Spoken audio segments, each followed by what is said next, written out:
All right. Good morning, everybody. Thank you for joining us this week. I thought this might be kind of a crazy week, but apparently everyone's already got all their stuff done and they're ready to just listen and learn for Friday, which is great.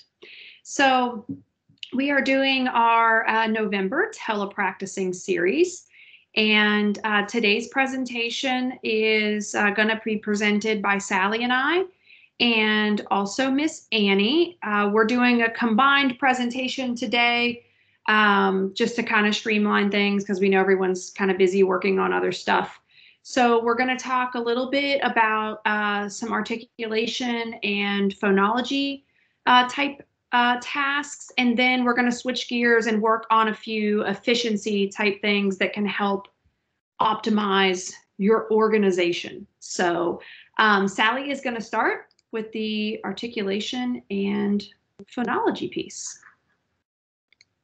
All right. Hi, everybody. Thank you for joining us. So some of the things I'm going to be going over today, as you can see, these skills are our bread and butter. I know this. I know that many of you are well versed in articulation and phonology therapy and what that looks like. But how do we target those goals during teletherapy? Sometimes that can be a little bit more challenging. And so as I present this, I'm sure that I'm going to say many things that you already know, but I'm also hoping to put just a little bit of a spin on it that gives you some ideas on ways that you can do this via telepractice. Now, I began my telepractice journey under the wonderful Vicki Polans. And Vicki, a lot of the things I'm going to be sharing with you today are things that Vicki instilled in me and our team, and then I share with new folks on our team.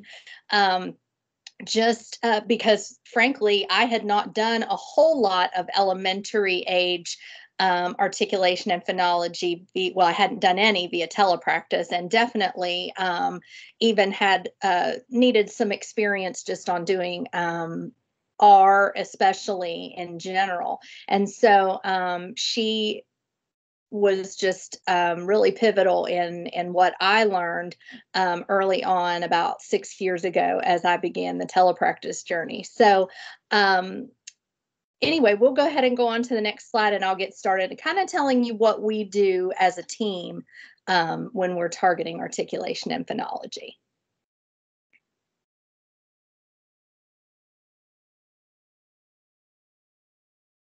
Okay, so any platform will work for this. Teams, Zoom, whatever have you. You can feel free to use really basic materials. I'm talking like sharing a website or sharing a document is plenty.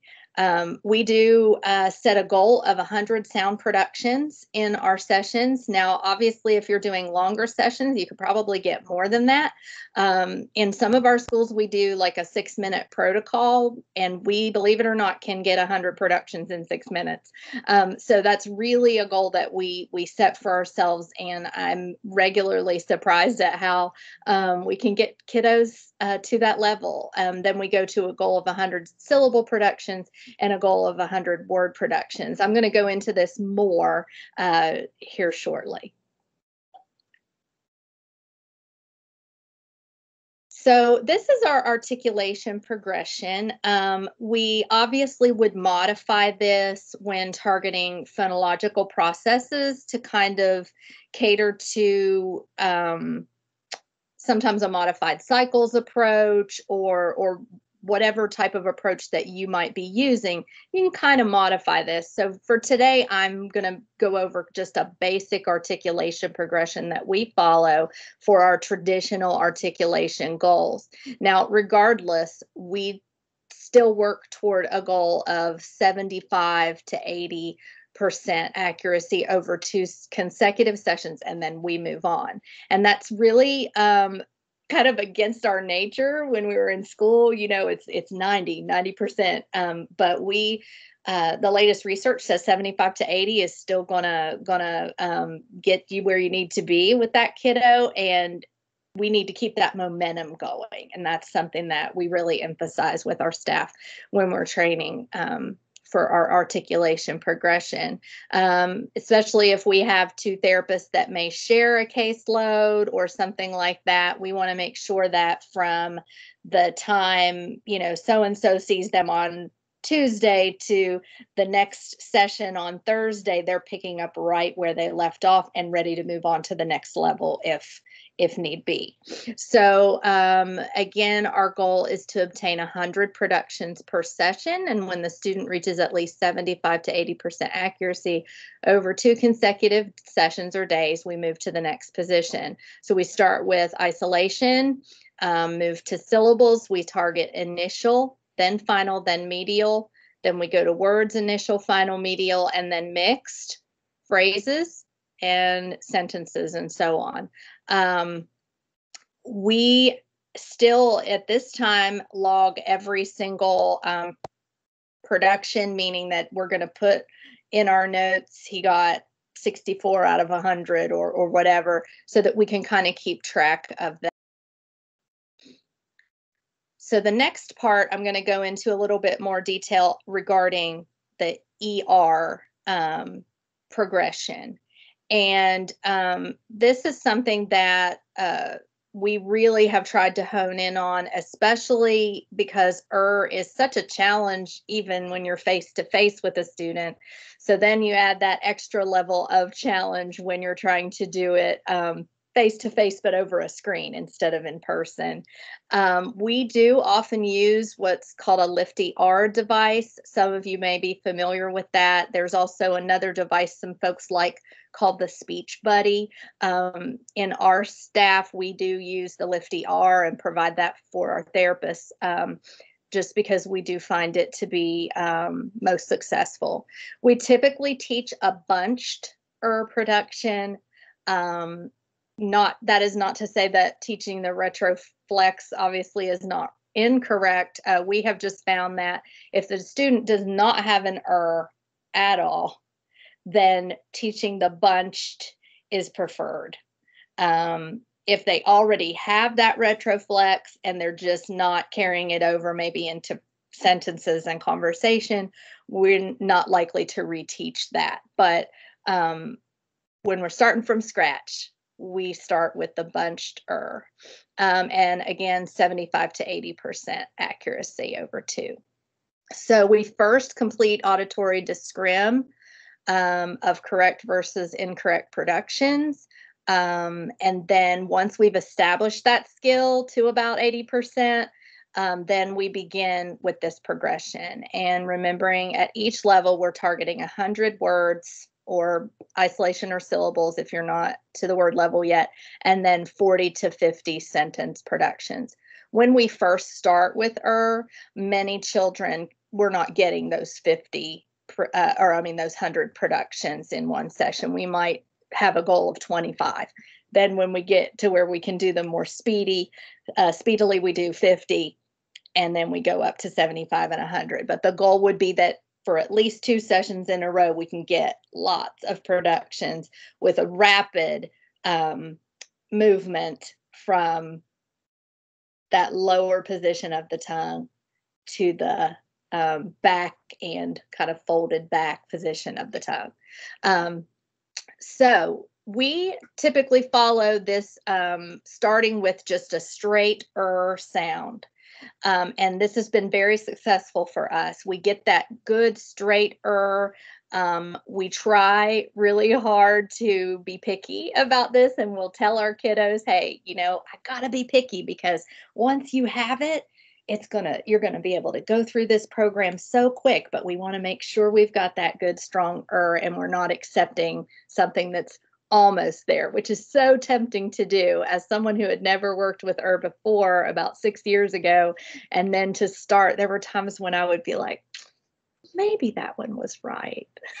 But I'm really learning now to be picky about it and to really have that high expectation, because what would happen is I would accept a so-so and then down the road have to go back and reteach it or back up a couple of levels.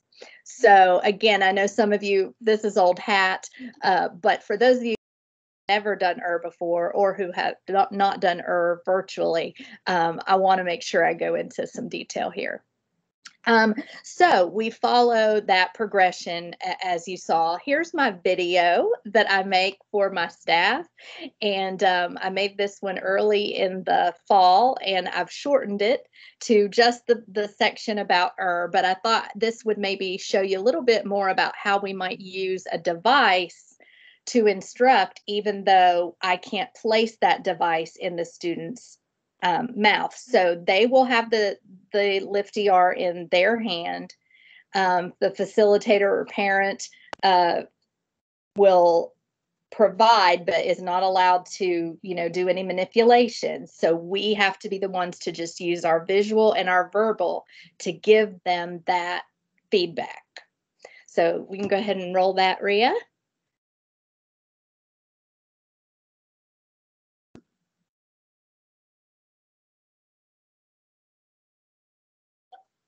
Okay.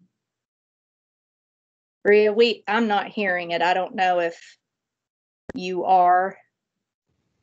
I'm not hearing it either. Okay.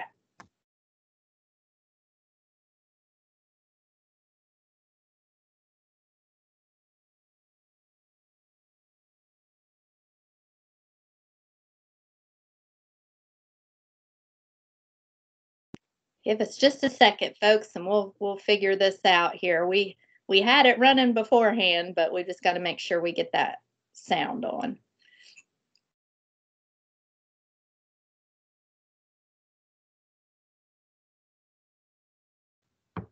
Okay, let me see if this fixes it. If it does, I'll go back to the beginning. You can ask them questions about, okay, what's happening to the tip? It's folding back. It's not going up. It's folding back. Could you hear it? We sure could. Yes. Okay. All right. So let me just go back to the beginning here and we'll. Okay. Okay. Now, so back to the speech tutor. You're showing them all these little motions of the tongue in the video. You can slow it down and you can ask them questions about, okay, what's happening to the tip? It's folding back. It's not going up. It's folding back. The tongue is spreading out. The sides of the tongue are touching these top teeth in the back. Those are called your molars. It's spreading out and touching those top teeth. And the tongue is full. Then what I tell them is, I ask, if they're really young, I'll ask them, do they like superheroes or princesses? Might be surprised some of the answers you get. And then I say, okay, if they say they like superheroes, we talk about Mr. Freeze. If they say they like princesses, we talk about Elsa. We talk about how they can make things freeze into place. So I talk to them about how once we get that tongue back there, we want it to freeze into place. We want to pretend that Elsa or Mr. Freeze goes and freezes that tongue into place. Okay, giving them a visual. Sometimes I even have them close their eyes. Okay, close your eyes and pretend with me that Mr. Freeze is doing this, okay? Or that Elsa is doing it. All right, and then I show them. Sometimes the side view is best. So they're gonna hold the lifty with the bump on the bottom and their fingers on the little depressions, the little butt ridges on the top. They're not depressions, they're ridges. Okay, they're gonna hold them up there. And then they're going to put it under their tongue. They're going to slide it in like this. Now, sometimes that doesn't work. Sometimes I've had kids put it right here and lay their tongue out like a lollipop, like they're going to lick a lollipop. And lay their tongue on it. Just depends on the kiddo. Some kiddos do better with it like that. You're going to have to gauge, okay? But it goes in.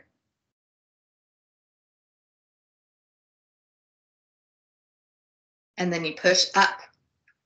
Okay, that's the big trick, is that they have to push it up. Now, I also tell them, lay that tongue on there like a blanket.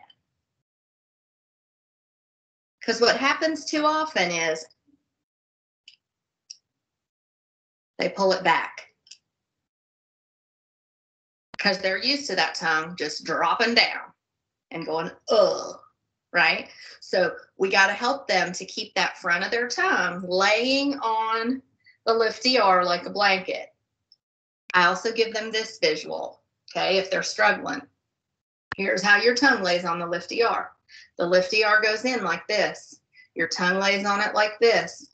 Then the lifty R lifts it up. So the back of your tongue is up and the front of your tongue is kind of curled back like this. What happens if I don't let my tongue lay on the front? It slips off when the lifty lifts up. And then it goes, oh, and they laugh because they don't hear themselves saying that sound, right? And so they think that's funny. Oh, right? Okay, so there's all kinds of visuals. The more visuals you give them, the better. Okay, and that seems to help. So you may go over this so many times over so many days. It will start to click for them. So sometimes they have to smile to get that tongue to go back. Ear. Sometimes kiddos need a and they need their lips to go like this. You got to play around with it. You're going to have to trial and error it. Okay. If you just feel really green and you want me to jump on with you and play around with a kid and see, I'll show you how to do that. I'll show you how to just play around with it and see what you can get. Okay, I'm happy to do that. I love her. Can you believe that? So many people say they hate it. I love it. And I was the person that was terrified of it. So don't be afraid. When their little eyes light up when they get it, you will love her too. Maybe. I do. Okay, so you go in. Lift that tongue up. Make sure they're feeling the sides of their tongue on the back.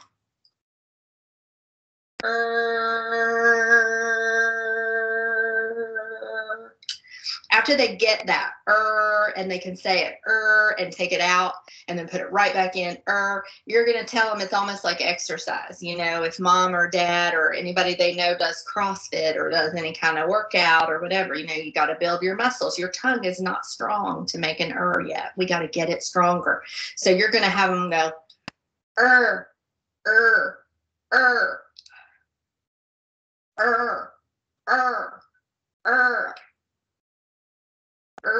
and it may not be that fast at first, but you want to get them to the point where they can just fire them off. Folks, we want lots of productions. I'm talking 50 at least. I've had kids that can give me 100 in a session once they get rolling. Okay, that's what we want.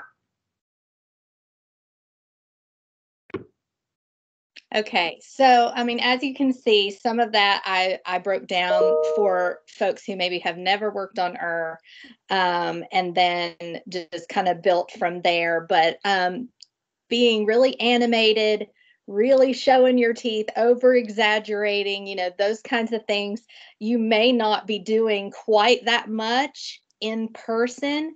But to come across the screen and to really help them to see, I've gotten up right by my camera so they can see in my mouth, you know, whatever you need to do. You know, it can be done, and we've had a lot of success with that.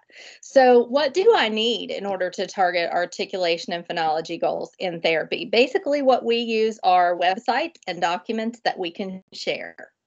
So as I mentioned in the video, we do use Speech Tutor when we're first teaching it because it has those great videos of the mouth and the structures in the mouth, and we can point out what the tongue does and what the teeth do and what the lips do.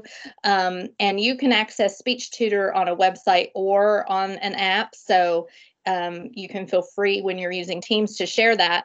And these are actually live links here on this PowerPoint. So you can go to any of these sites.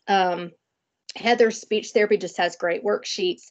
So does Teacher Pay Teachers. So does Speaking of Speech. So we use a lot of just pulling up a worksheet and then drilling that sound for 5 minutes and then doing something fun, or, watching a video that I like, or whatever. So those are just some ideas for websites that you could go to.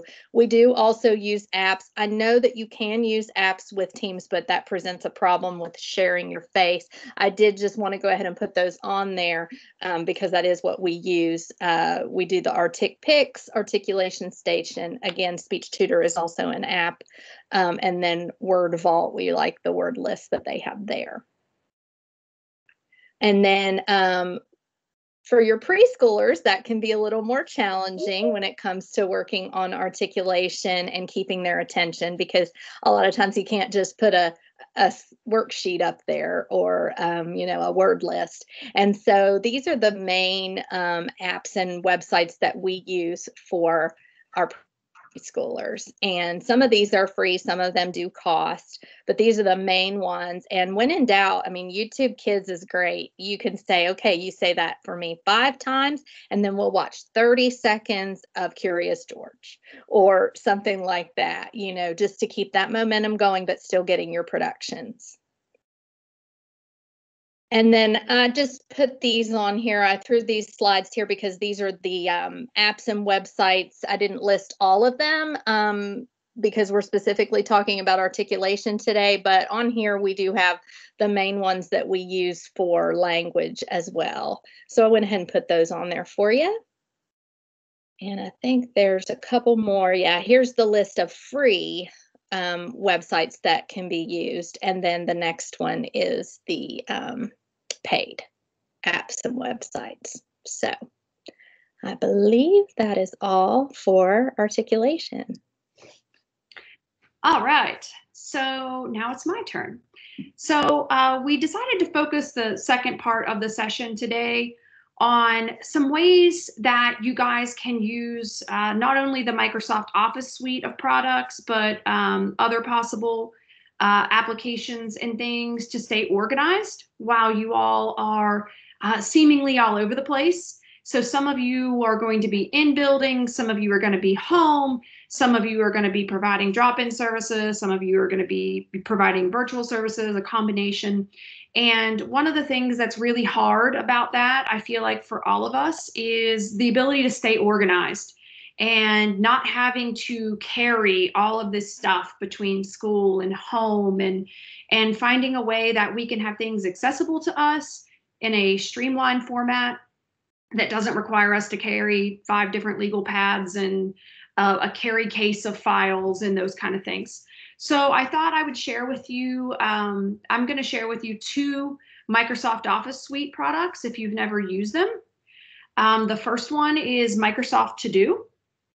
And I'm not sure if any of you all have played with Microsoft To Do. This was actually an app that Microsoft bought in a different version about 5 years ago, and they invested a whole bunch of money in it and turned it into this app. So it is part of the Microsoft Office suite. So you guys as 365 users have access to this app. It's a great way to organize tasks which are visible on all the devices that you use. So whether you're a Mac user or a PC user, you can download these To Do and also other Microsoft apps on your phones, on your computers, on your iPads. And when you log into your account, all that information syncs across all those devices. And I'm going to show you that here in the next slide. So they're visible through the web app, at Outlook Calendar, or if you have the app on your phone, or if you use kind of the app on your computer. For those of you who have computers that run that sort of app structure on your computer, you can use it there as well. And you can create multi-step tasks. So if you have something that's a 4-step process to get the task complete, you can create something that's multi-step. So let me show you a little bit about what this looks like. I wanted to show you the synchronicity of this app. So I took a screenshot. This is my Thanksgiving break to-do list. This is on my phone. This is on my Outlook. You can see here at the top in this section, there's a little section with a calendar and a check mark, and that is the Outlook calendar combined with To-Do. I can toggle between these two and see my calendar and my to-do list. So wherever I create this task, it syncs with the other places. And then this last one is in the 300 or the Office 365 portal when I open the to-do app from the waffle in the corner. So you can see I can create a task in any one of these options, and it will sync across all other devices. I created all of these tasks in the portal, and then I went into Outlook and took a screenshot and went into my phone to take a screenshot to show you what that looks like. How is this app useful to you? You can break down your tasks into simple steps. So you can add due dates, you can set reminders for daily checklists, you can share lists with others, so you can create shared to-do lists. For example, if you work in a school and you have a co-therapist and you guys share some tasks, you can create something that you can both work on together. You can access your flagged emails. So if you're in Outlook and you flag things that are important that you need to get to later, that integrates with Microsoft To Do, where you can use those flagged emails to either drop into tasks or you can access them from the To Do app. And you can drag and drop emails into a list or back into your calendar. So this is a screenshot of the To Do app when I opened it up in the portal. So I opened it up from my web browser and went to the To Do app from the waffle. So I wanted to point out a couple things here. Any emails that in your Outlook inbox will show up here. You can see I have lots of things to do. You can access your planned tasks. So these are tasks that you've assigned a due date for. You can drag and drop emails. So you can see here, it gives you this little icon that shows that there's an email message attached to this. And you can see down below here that these are shared lists that include more than one person, so not just me. And there are multiple people that access these lists. And when we add things to these lists, you know, we're all working to get those things done. So you can see those from there. And also I took a screenshot of, this is Outlook Calendar.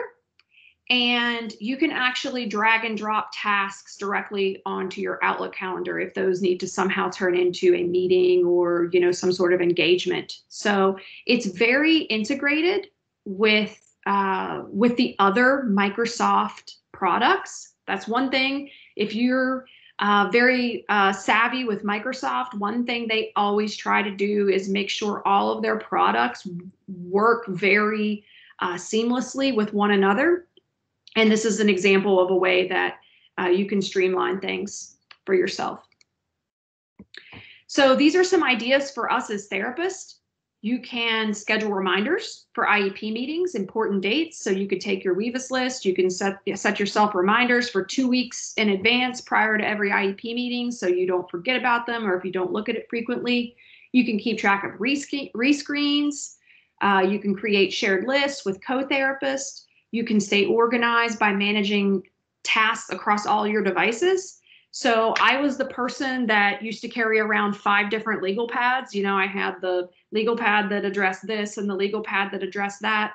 And once I really got savvy in using this, I carry no legal pads anymore. I actually, the other day went to a meeting, and for the first time in my career, I didn't even have a sheet of paper in my work bag. So I try and keep myself organized to where whether I've got my phone or my computer, I can know what I need to know, and I can find easily what I need to find. And it syncs across all Microsoft platforms and devices. These are a couple tutorials that you can look at. These are links within the presentation. So if you've watched any of my other telepracticing series and I present on something Microsoft, Kevin's my guy. So if I'm looking to teach myself anything Microsoft, he's the first person I look for. I go to YouTube and I'm like, show me the tutorial with Kevin. I know he's got one. So he has a tutorial on Microsoft To Do. And then there's a little Microsoft support blog for that as well. So it's a great resource, you know, to keep yourself organized. Maybe get rid of the piles of Post-it notes that are on your desk. That's another thing that went away when I started using this. I now have no Post-it notes all over my screen and my desk. Okay, Annie is going to talk next about the Calendly app, which is something that you all can use to possibly help schedule your virtual sessions if that's something you're struggling with. All right, hi guys. So a lot of our therapists, especially those with a lot of virtual students, have used this app to help streamline the scheduling process, because we know how it can be where you call a parent, you have one parent texting, you have one parent sending emails, and you miss them, you have to call them back, schedule times. This has been greatly helpful for me. It's just a way to keep all of your appointments organized. You have one way of scheduling people. Parents sometimes need a little coaching through the first time scheduling with it, but then they get really good at it. It'll sync with your Outlook calendar. It works with Zoom. It works with Teams. And I really like Calendly too, because they have a great help section and so many tutorials to get you started. So I'm going to kind of briefly go over this, and you may be saying, oh, wait, slow down. I just want to kind of go over the big picture of it, because you can easily go into the help section if you're interested and look at all the tutorials and videos yourself that are way better than anything I could present. So just a couple of pictures here. I just wanted you to see some general pictures of what things would look like when I'm talking about them. So this first picture here is, like what your typical schedule would look like if you click on a day, and you can see how you have those students there lined up. The second picture is an example. If you would text the parent the link, this is what the link looks like. So you can see my virtual classroom for this week is I'm on break and there is no virtual classroom. So they would click on this and it will take them to a site that I'm going to show you. But I just wanted you to see what that will look like when you send that to a parent. And this is an example of the email confirmation that it'll send a parent, where once they schedule and they get this email, it'll look like this, and you can see that they already have a link and everything for Zoom. So I'm going to share my screen here, and I'm going to show you a little bit about Calendly. So when you go to your home page, this is what it's going to look like. So you can see that I have some different types of events here, and you go here to schedule your new events. And again, you can look further into this whenever if you want to get started with it. But we have a 60-minute session, a 15-minute session, a meeting, which could be more of like an indirect session. Whatever you want, you can schedule. So if I click on this, you can see what type of session it is. You can set up all of these parameters of how they can do these, how they can schedule this, your cancellation policy. So with this, I just added, well, I don't think I'd added to this one, but I added like a little section of the cancellation policy that we have in our virtual consent form. So them just knowing if you miss this, this appointment, this is counted as an absence, etc., those type of things. You can see here, you can set up text reminders. So if they want to receive text reminders for their appointments, they can. If you want to receive text reminders, you can. So once you set up these type of events, you're going to copy the link and you're going to send that link to your parents. You can send it via email, you can send it through text message, whatever works for them, and they will get that link like I showed you before. Okay, so you can see here, like this is my schedule so far for next week, which is just one I made up, obviously. You have the different workflows where, text booking, email reminders to both host and invitee. So, whatever works for you. Here is where you set your availability. And the thing I also really like about this scheduling app versus others is, obviously I'm a contractor. Some other people are contractors too, or you may be a therapist that works in multiple schools and you have different schedules for those schools. If you go to the drop-down box here, you can see where you can have different schedules of availability for each school, and you can click on those, or you can just go to your default hours. And, you can go in here and you can say, every Friday I'm going to be available to 9 to 11. Or, on this day, I'm editing this exact day. I'm not available at all. So you can go in here and kind of custom make your availability for whenever parents are going to click and schedule those sessions with you. So whenever they click on the link, this is where they're going to go. So they're going to see all your available dates and times. Those are going to be highlighted. They're going to come here and say, okay, 10 a.m. works for me. I'm going to confirm, my name, my email. They may say something about, they may just be waking up from nap and they're going to be tired or whatever, any little thing they may need. They can put in a phone number here to send a text reminder, and they're going to schedule the event. And whenever they schedule the event, it's going to send them an email to that email, like I showed you on that first slide there, where it shows up like right there, and then they can add it to their calendar. You can add it to your Outlook calendar. So in here, you can see integrations, where you can integrate this with Zoom, you can integrate this with Teams, whatever you're using. And whenever you have your, you make your sessions here, let me see, and you're going to go to location, and you can click Zoom, you could do your Teams, whatever, and it's going to create a direct link to that room so they can go there and meet you there.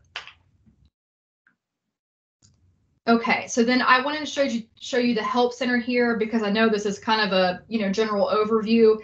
They have great tutorials, videos, everything on how to use this site, how to use all the integrations and everything, and I really like that about it as well. So if you're interested, you can come here and you can do that. I have they have free versions of this. I have the pro version, which I believe is $15 a month, because that will send parents text reminders. It will send you text reminders and things like that. And of course, those are things we're already doing. So it'd be really nice if, that would do it for us, and we wouldn't have we can have one more thing off of our list. But like I said, I really enjoy using this app, and I have a lot of therapists that enjoy using it. And I think that, as we come into flu season, or, possibly more school closures, and we're going to have more and more virtual kids, it just makes your life a little bit simpler.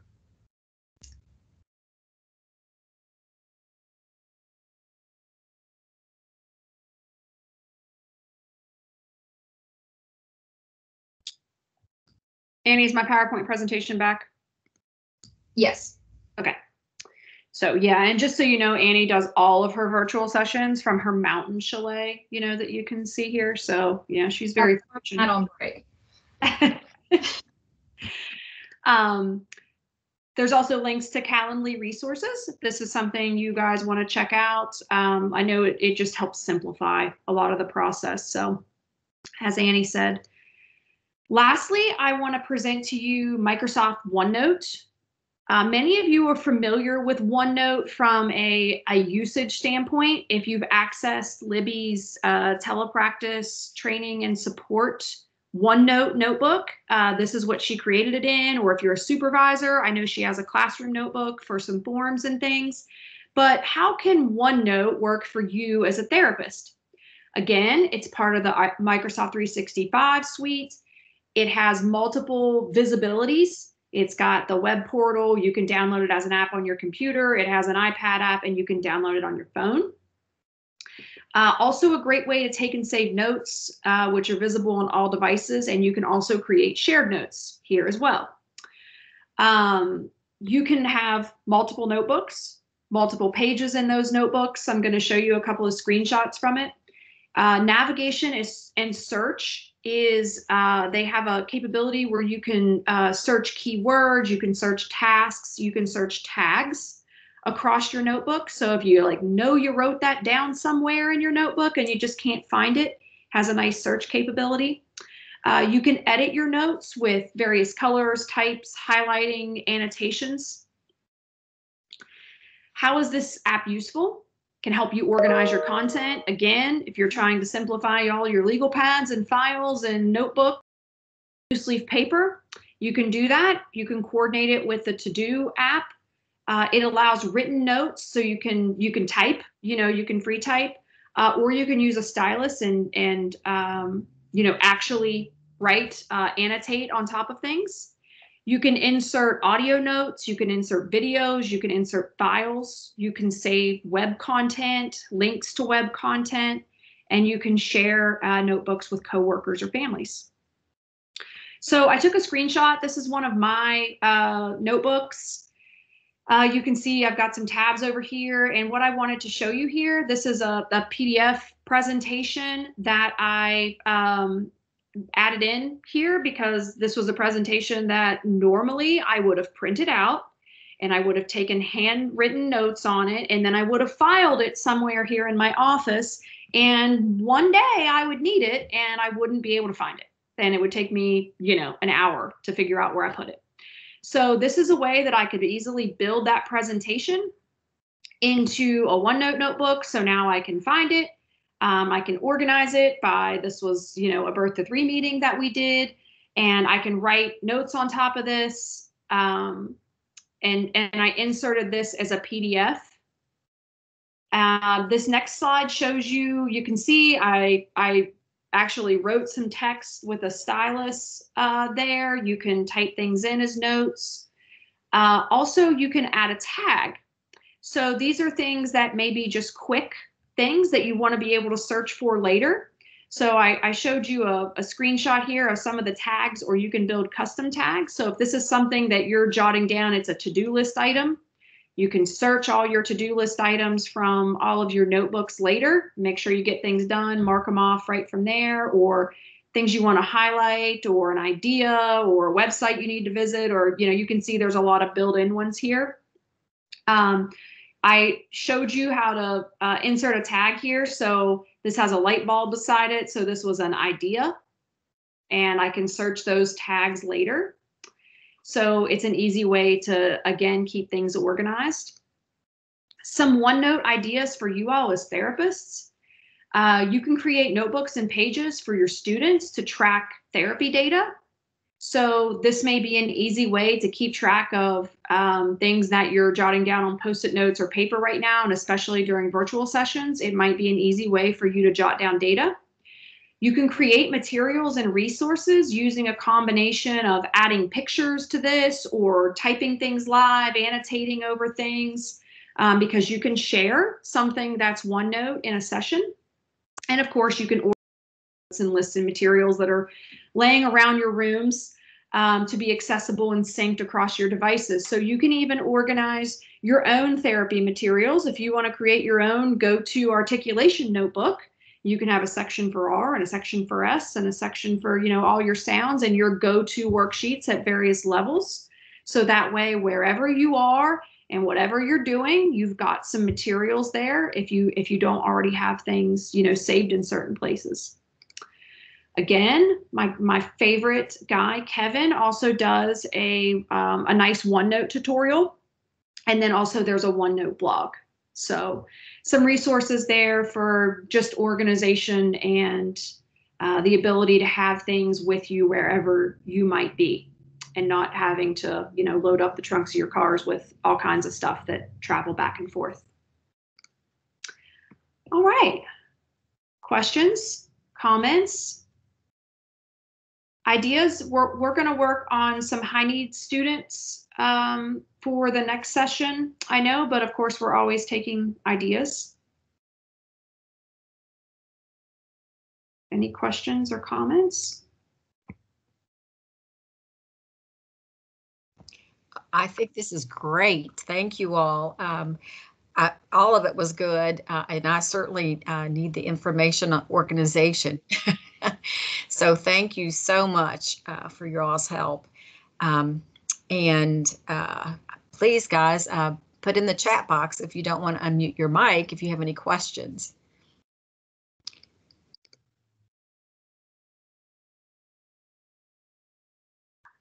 Well, while you all think of some potential questions, our next session, notice that we're not doing a December session. We'll resume the end of January. So you can mark down, we'll save the date here for date and time. As always, I included the presenter's info in case you would have any questions. And then the QR code for today. And then also today's session is ASHA approved for those speech pathologists who are joining us. And in the next slide, there are some instructions for sending your forms to Libby. So I'll leave this QR code up here for just a minute while you are thinking of potential questions, and then I'll bring up that slide. Thank you, Leanne. Yep, Sally loves art therapy. And I also noticed one of our other favorite R friends was on the call today. One of our telespeech therapists, Liz Toole, she's also an R master. So she was probably smiling. She and Sally have worked on R together for a long time.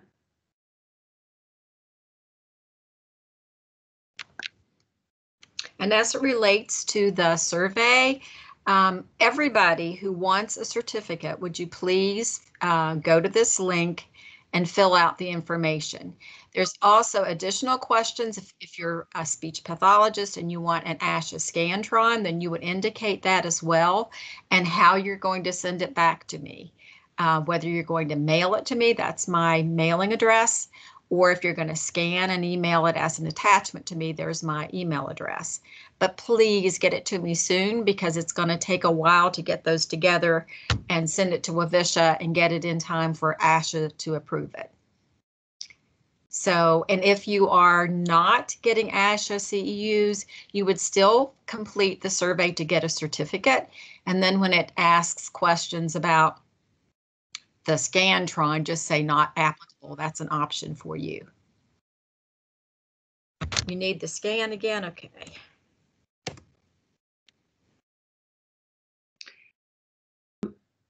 Thank you, Stephanie, for the comment about OneNote. She said a lot of their therapists use it for therapy logs. That's a great use. What if you are thinking about using OneNote for things like formal documentation, just make sure you have the settings correct to where you can't easily delete it.